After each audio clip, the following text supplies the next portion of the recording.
ካፊር ወደ እስልምና ቢመጣ የመጀመሪያው ትእዛዝ ምንድነው? ሻሃዳ ነው አይደል?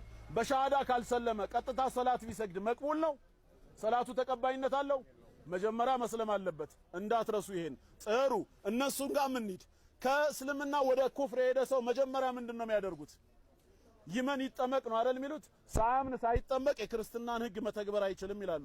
የራሳቸውንም ልጅ እንየው።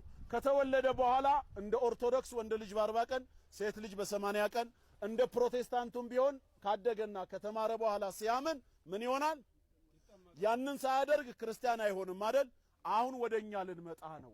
እኛ ጋር ግን ስንመጣ የወለድነውን ልጅ ሐዲስ ላይ ሻሃዳ አስይዙት የሚል የለም። የመጀመሪያው ትእዛዝ ሙሩ አውላደኩም ቢሰላቲ ወሁም አብናኡ 70 ልጆቻችሁ 7 ዓመት ሲሞላቸው ሰላት እንዲሰግዱ እዘዟቸው አሉ ነብዩ ሰለላሁ ዐለይሂ ወሰለም። ካፊር ሰላት ቢሰግድ ሰላቱ ተቀባይነት አለው?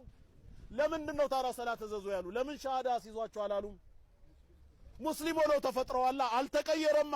ስለዚህ እስልምና የሰው ተፈጥሮ ነው። እኛ ጋር ግን ሰው ሲወለድ ክርስቲያን ይሆናል ካሉ ለምን ያጠምቁታል?